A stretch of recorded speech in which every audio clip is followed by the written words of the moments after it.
Hello everyone, welcome back to another video on this channel, Break It Down, where I break concepts down for you so that you can understand. That is so cringe, but I'm gonna do it anyway.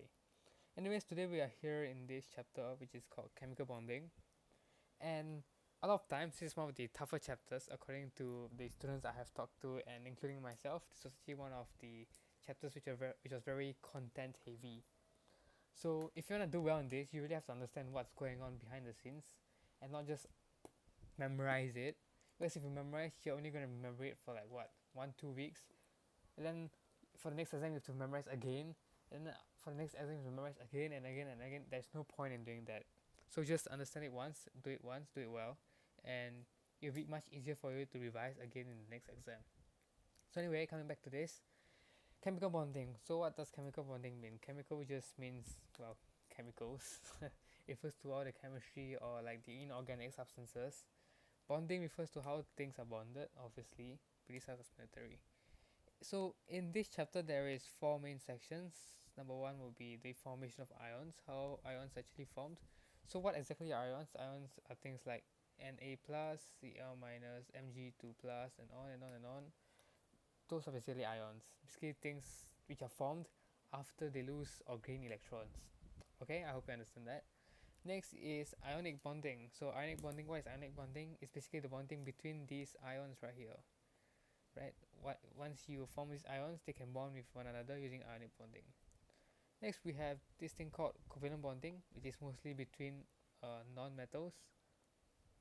For instance, like HCl or like H2SO4. The SO4 has covalent bonding and the H2 has covalent bonding, and between these two there is ionic bonding. Sorry, I didn't mention this, but ionic bonding is mostly with metals and non-metals. Then lastly, we'll be talking about physical properties, which of ionic and covalent substances, because their bonding and the way they are built upon one another will result in differences in what kind of properties that they have. Yeah. Anyway, next up, I actually just want to say that these three topics right here will cover it in this episode, and the last one, which is the physical properties, we will be covering it in the next video. So hopefully that will be well organized for you guys. So now let's just go to basics first. This is your periodic table. This is what you get during your O-level examinations for your MCQ as well as your main paper, right? I just want you to look at this.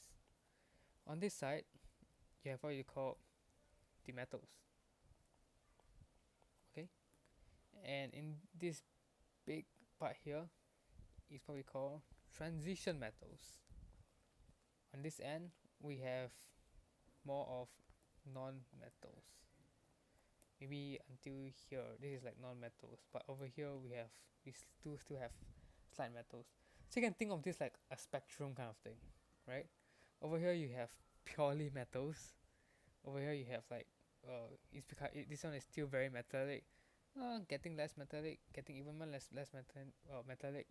This one is even more less metallic, and then eventually you have like non-metals over here, right? And these are basically noble gases. In case you do not know, the group number you see here, they show like how many valence electrons there are in the outermost shell. Okay, so for instance, lithium has 1 valence electrons, beryllium has 2 valence electrons. Then these noble gases have 8 valence electrons, so they do not actually need to take in electrons at all. While fluorine, oxygen, nitrogen all have, fluorine has fluorine has 7, oxygen has 6, and nitrogen has 5. Yeah. So anyway, I'll be talking about the objectives for this chapter. It first discuss the formation of ions. We'll be doing that. Then we'll be talking about dot and cross. Then physical properties will be in episode 2. Make sure to go and watch it. This formation of covalent bond will be done as well. Dot and cross as usual, and describe the arrangement using in other covalent molecules. Okay. So now let me just ask you this question, yeah. If I ask you to draw out the structure of sodium, sodium is N11 and this will be 23, right? How many valence electrons does sodium have? 11. So if you were to draw sodium out, you'll get something like this. 2, 8, and lastly 1 here. If you're confused on how I managed to get this, make sure to watch my previous video where I actually went in depth on how you can go about drawing these diagrams and how you can actually go about drawing Na+. Okay, so if you're interested, you can go watch it there. Anyway, in this scenario, every atom out there actually wants to get a full electronic configuration. What does this mean? It means that the outermost shell must be full, correct? So for the first shell, it must have 2, and the next shells must have 8. So for Na, in order to get 8 in this outermost shell, it can either lose this one here, or it can try to get 7 more electrons in. If you were Na, what would your options be? I mean, what would you do? Would it be easier for you to get electrons, or would you just rather lose that 1 electron? You will most likely lose that 1 electron, right? So once you lose this 1 electron, let's just take it away with this red cross, then this will be gone. You will finally be left with this over here, and this will be plus. The reason why this is plus is because you're losing 1 electron. Okay, so basically that's how ions are formed, right? Cations. For anions, like maybe Cl, let's take Cl. Cl is a very common anion. Cl's one is 17 and 35.5 if I remember correctly. 17 would be, so this for, if you draw it out, it will look something like this. Cl, you have 2 in the innermost shell, then you have 8 in the second shell, and then you will have how many in the last shell? Let's look at the group number.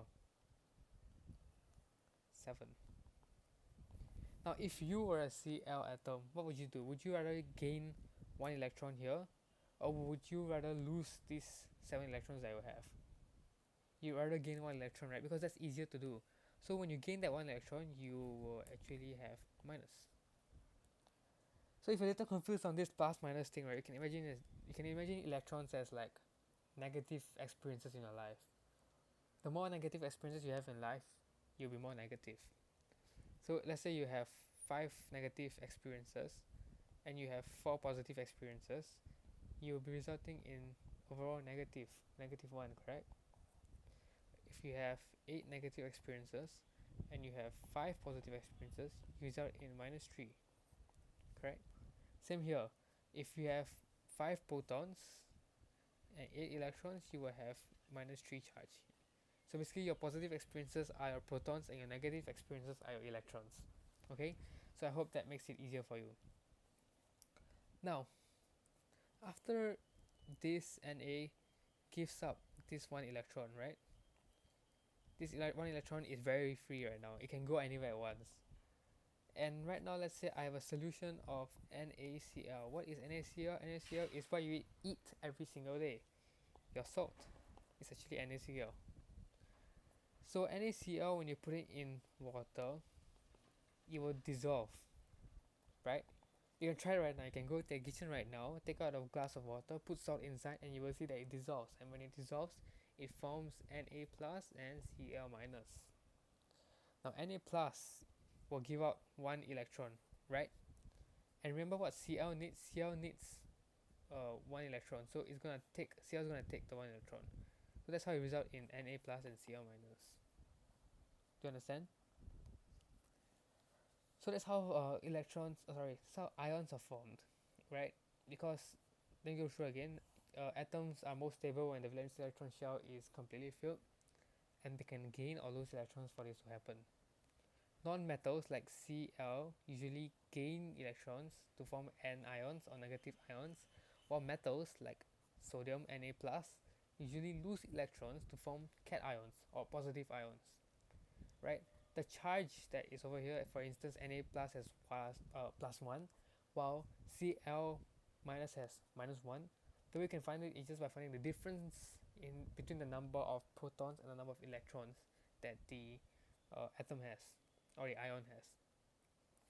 So this thing which you see, let me just draw both out real quick. Na plus, Na would be this and this. Sorry, please don't draw like this during the exam. You will get marked down because it's ugly. Cl would be this full, this is full, this is full, this is full, and last year will be full as well because the one electron from Na came over to Cl. So this will have minus. So this is what represents the bonding, right? This is what represents the bonding, and this bond is what we call ionic bond. Okay, because both of these are ions, and the bond between them is ionic bonding. Now you may ask, why do they even bond? Why does this have to bond? Do you remember magnets? North, south. South will attract another north, right? Which is why opposites attract. Similarly, plus and minus actually attract one another. It's a force of attraction. If you have plus and plus, they would repel one another. Just like how north and north will repel one another. So over here you have plus and minus, they will attract one another. So that's ionic bond. Okay? So this type of bonding takes place in the oppositely charged ions and are usually present in compounds which are made of metal, non-metal. Example, like I mentioned, NaCl, MgCl2, maybe beryllium chloride as well. Yeah. So how do I know when there should be like 1Cl or 2Cl? Simple. Just look at what is in the compound first, yeah? So we have Mg and Cl. And if you look at the periodic table, you see that Cl has how many valence electrons? 7. So Cl needs 1, while Mg is in group 2, right? Mg, it needs to lose 2 electrons. Lose 2. So if chlorine needs 1 and Mg loses 2, that means Mg can actually pair with another chlorine, since this one needs 1 as well. Right? Simple as that. So that's how you know that it should be MgCl2. Same for beryllium. Beryllium, if I remember correctly, should be in group 2 as well. Yep, it's the first one. Okay, so that's how you know it. So let me just give you a so-called quiz kind of thing. I have aluminium and chlorine. How would they bond together? First, you look at how many valence electrons aluminium has. How many does aluminium have? Just look at the group number, you will know.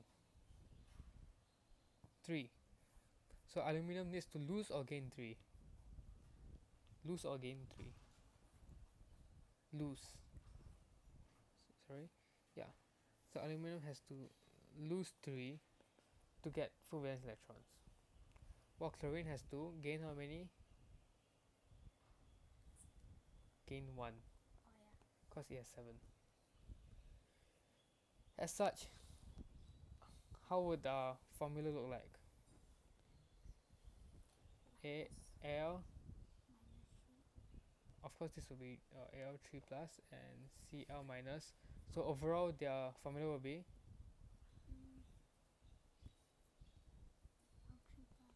AlCl3, because Cl as minus 1, Al3 plus.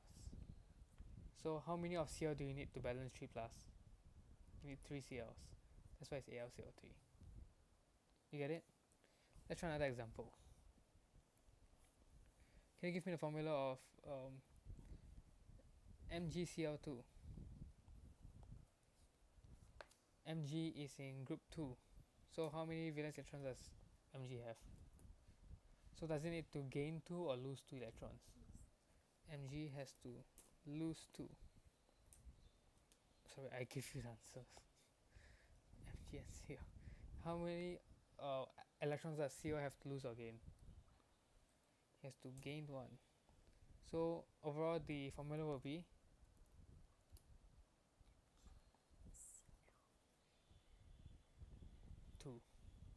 that's correct.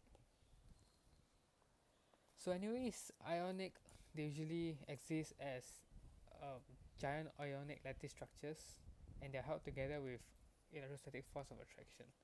But we will do that next time in the next episode. Okay? So that's how these ionic bonds are formed. Initially they are like having one electron and 7 electrons initially, and after transfer happens they both have full octet shells, right? Simple enough. Next we have covalent bonding. They usually form between non-metals. So how does covalent bond happen? So before that, let me just ask you, how does ionic bond happen again? Is when, let's call them per people now, okay? When person A has like a box of roses and they gave it to person B completely. See, Valentine's is coming, right? Same thing's happening here.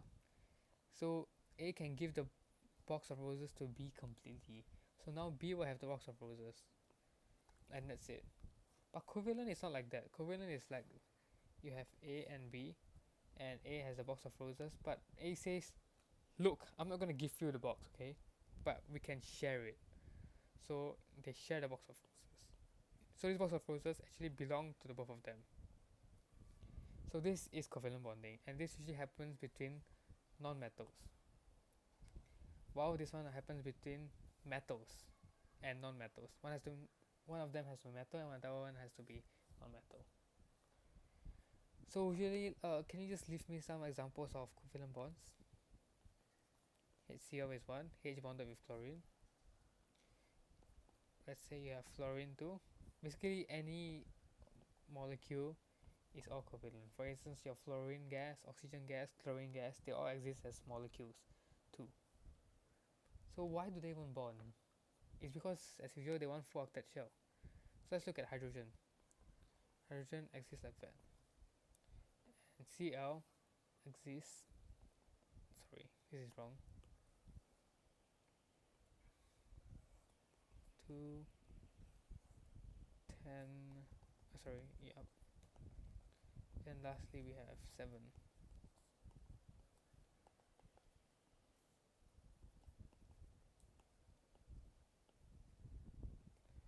Okay, so now you have these two, right? Do you realize that H can actually share these two with Cl? So what will this form? This will form this. H has this, shares this with Cl. I'm not going to draw everything else, but this is how it looks like. Cl.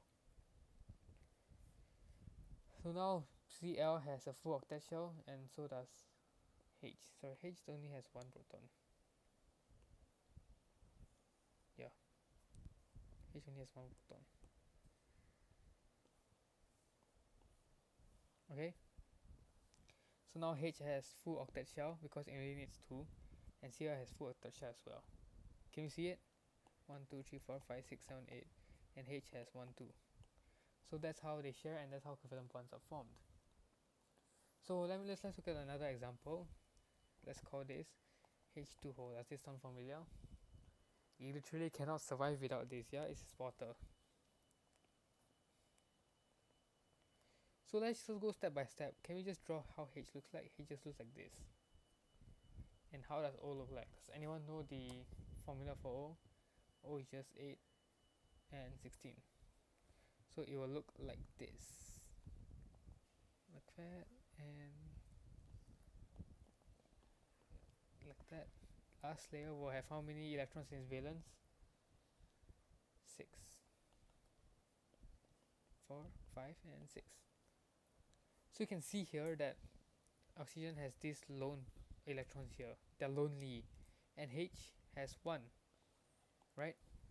So do you think that H can come here and pair? Can, right? See? So that's exactly what happens here. There's an O and I'll draw the valence only. So it looks like this. Here and here. Then each of the H will come in here with the electron and bond. Right there. So that's how H2O is formed. So now if you see, right, you can see that O has 1, 2, 3, 4, 5, 6, 7, 8. And each H has 1, 2 as well as 1, 2. So everyone's happy. Everyone has 8. everyone is stable. So let's look at one last example.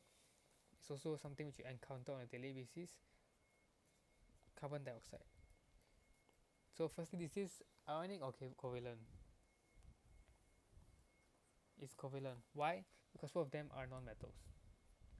So whenever I approach these kind of questions, I just think to myself, okay, carbon will need, or it can lose 4, and oxygen needs 2.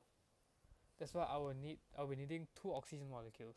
Okay, that's why there is 2 here and 1 carbon. So as usual, I'll put carbon in the middle. Okay, carbon has 4. 1, 2, 3, 4. Oxygen needs 2, right? Oxygen and oxygen. Let's change color. So now what can oxygen do? Oxygen can actually give one of its pair to bond with these pairs. See? Pairs. And it will be left with this. Okay. Same for this oxygen. Bond, bond. Over here, and over here. So if you see, oxygen actually has 1, 2, 3, 4, 5, 6, 7, 8. Carbon now has 1, 2, 3, 4, 5, 6, 7, 8 as well. And this oxygen also has 1, 2, 3, 4, 5, 6, 7, 8. So everyone's happy, everyone's stable. Now, I know you can get tiring drawing all this over and over again, so you can just represent it this way. C is like that. So this arrow actually just represents 1 covalent bond. And since there are actually 2 covalent bonds on each side, there will be 2 arrows. Okay? So that is that. So as a summary, covalent bonds are formed between atoms of the same elements as well. So for instance, like fluorine or chlorine, they always exist as diatomic. Diatomic means 2 molecules. Okay? Or bromine, etc. But metals exist as 1. They are like soul warriors. Okay? So in case you're confused, let me just draw how Cl looks like. I'll only draw their outermost shell. I'm not drawing everything over again. So Cl will be sharing 1 each. There will be 1, 2, 3, 4, 5, 6, 7 in its valence. Same on the other side. And see, everyone has 8 again. They are both complete. They're both stable. They both have the electronic configuration that they want. Yeah. So that's that. So overall, this is what's happening here. And in the next episode, we're talking about how this bonding will actually impact their properties, their physical properties. So can you believe how this can actually be impacting how it behaves in the real world? For instance, like chlorine is a gas. Why is chlorine a gas in room temperature while Na is a metal? It's because of the difference in the bonding. So we'll be exploring that in the next episode. Yes? So if you like this video, if you found this interesting, and if you found it to be worthwhile for you to watch, then make sure to leave a like and comment as well, and share it with those who are weak at this topic. Yeah, and it will really help them and go a long way in their understanding. So with that, I have come to the end of this video, and I hope that you will get to learn something new, and hope it deepened your understanding about this topic. Goodbye.